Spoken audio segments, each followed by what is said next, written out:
రాష్ట్ర రెడ్డి అభిమానుల సంఘం నల్గొండకు సంబంధించి చిట్యాల మండలం వనిపాకల్లో సీఎం రేవంత్ రెడ్డికి గుడి కట్టబోతున్నామంటూ ఒక ప్రకటన అయితే చేశారు. అండ్ ముహూర్తం కూడా వాళ్ళు ఫిక్స్ చేసుకున్నారు. అది మార్చి 19వ తేదీన గుడి నిర్మాణానికి సంబంధించి భూమి పూజ కూడా చేయబోతున్నామంటూ ఒక ప్రకటన అయితే జారీ చేశారు. అండ్ ఆ రెడ్డి సంఘం రాష్ట్ర అధ్యక్షుడు మేడి సంతోష్ అయితే ఒక ప్రకటన ఇచ్చిన పరిస్థితి కనిపిస్తోంది.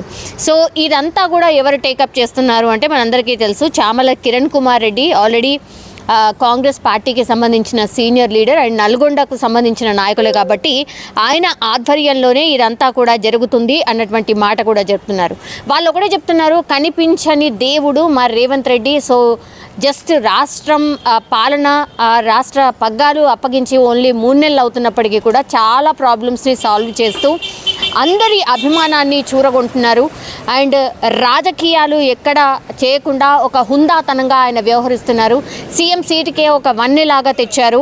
అండ్ చాలామంది అంటే 6 గ్యారంటీలు ఏవైతే ప్రామిస్ చేశారో ఆ దిశగా ఒక ప్రయత్నం అయితే జరుగుతుంది. కాబట్టి ఈ అభిమానాన్ని ఎక్కడ కూడా మేము తగ్గించుకోకుండా డెఫినెట్లీ ఆయనకు గుడి కట్టి మేము ఆయన మీద ఉన్నటువంటి అభిమానాన్ని చాటుకోబోతున్నాము అన్నటువంటి మాట కూడా చెప్తున్నారు. అండ్ ఇలాంటి కారణ జన్ముడు ఎవరైతే ఉంటారో ఆయనకు గుడి కట్టడం కూడా మాకు చాలా ఆనందంగా ఉంది అన్నటువంటి మాట కూడా చెప్తున్నారు.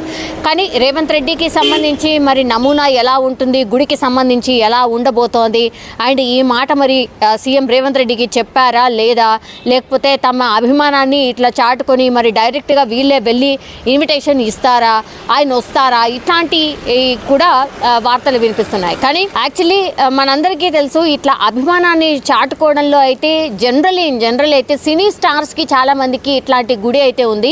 కొత్తగా ఇప్పుడే సీఎం రేవంత్ రెడ్డికి మాత్రమే సంబంధించిన వ్యవహారం కాదు ఇది. ఎందుకంటే గతంలో కూడా చాలామంది తమ అభిమానాన్ని చాటుకోవడానికి గుడి కట్టించిన సందర్భాలు కూడా ఉన్నాయి. మొన్న రీసెంట్లీ కూడా మనందరికీ తెలుసు, సమంతకి సంబంధించి కూడా గుడి కట్టించాడు ఒక అభిమాని. ఆయన అందరినీ పిలిచి భోజనాలు పెట్టి ఇనాగ్రేషన్ చాలా గ్రాండ్గా చేసినటువంటి సిచ్యువేషన్ కూడా మనం చూసాం. సో సినీ తారలకు ఇన్ జనరల్ ఖుష్బూ కావచ్చు, లేదంటే నయనతార కావచ్చు, లేదంటే ఇప్పుడు నేను చెప్పినటువంటి సమంత కావచ్చు, ఇట్లాంటి సినీ స్టార్స్కి చాలామందికి అయితే గుడి కట్టించిన సందర్భాలు మనం అందరము చూసాం. కానీ రాజకీయ నాయకులకు సంబంధించి కొంత తక్కువగానే ఉంటాయి. అయితే రాజకీయ నాయకులకు సంబంధించి కూడా చాలామందికే గుడి ఉంది. ఇప్పుడు ప్రధాని నరేంద్ర మోడీ ఎవరైతే ఉన్నారో ఆయనకు కూడా ఒక గుడి ఉంది. అండ్ ఏఐసిసి అగ్రనేత ఎవరైతే సోనియా గాంధీ ఉన్నారో ఆమెకు కూడా ఒక గుడి ఉంది. అండ్ సీఎం కేసీఆర్, గతంలో ఉన్నటువంటి సీఎం కేసీఆర్ ఎవరైతే ఉన్నారో ఆయనకు కూడా గుడి ఉంది. అండ్ ముఖ్యమంత్రులు, దివంగత ముఖ్యమంత్రులు ఎవరైతే ఉన్నారో వైఎస్ఆర్కి గుడి ఉంది. అండ్ ఎన్టీఆర్లకు కూడా గుళ్ళు ఉన్న సందర్భం మనం అందరం చూసాం. సో అభిమానాన్ని చాటుకోవడానికి ఒక గుడిని నిర్మించి రోజు పూజ చేయడం, ఇట్లాంటివి చేయడం అనేది మనం చూస్తూనే ఉన్నాం. అందులో భాగంగానే ఇప్పుడు ఈ లిస్ట్లో ఇప్పుడు సీఎం రేవంత్ రెడ్డి పేరు కూడా చేరినట్టు కనిపిస్తోంది.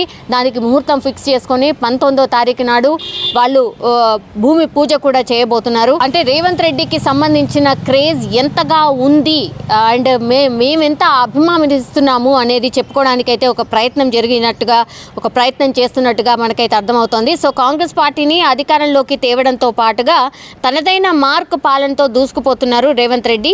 సో ఇటీవల దేశవ్యాప్తంగా మనందరికీ తెలుసు, పవర్ఫుల్ పర్సన్స్ లిస్ట్లో కూడా, పవర్ఫుల్ లీడర్స్ లిస్ట్లో కూడా ఆయనకు చోటు దక్కింది. కాబట్టి పాపులర్ లీడర్ల జాబితాలో కూడా ఆయన పేరు తెచ్చుకున్నారు, ఆయన లిస్ట్ అవుట్ అయ్యారు. కాబట్టి ఆ అభిమానం కూడా దానిలో భాగంగానే మేము ఆయనకు గుడి కట్టించబోతున్నాము అన్నటువంటి మాట కూడా చెప్తున్నారు. సో ఇటీవలే ఇండియన్ ఎక్స్ప్రెస్ దేశవ్యాప్తంగా అత్యంత ప్రభావవంతమైన 100 మంది జాబితాలో రేవంత్ రెడ్డికి చోటు లభించింది. కాబట్టి సో మా అభిమానం మేము అభిమానించడంలో తప్పేం లేదు, ఆయనకు గుడి కట్టించడంలో కూడా తప్పేం లేదు. అందుకే తమ అభిమానాన్ని చాటుకోవడానికైతే మేము నల్గొండ జిల్లా చిట్యాలలో ఒక గుడి అయితే సీఎం రేవంత్ రెడ్డిది కట్టించబోతున్నాం. అండ్ 19వ తారీఖున దానికి భూమి పూజ కూడా చేయబోతున్నాం. భూమి పూజ చేసిన తర్వాత మిగతా డీటెయిల్స్ అన్నీ చెప్తాం. అంటే ఎప్పటి వరకు గుడి పూర్తవుతుంది, ఏ రోజు ఇనాగ్రేషన్ అవుతుంది ఏంటి అనేది కూడా మేము చెప్పబోతున్నామని రెడ్డి సంఘంకి సంబంధించిన నాయకులు అయితే చెప్తున్నటువంటి పరిస్థితి కనిపిస్తోంది.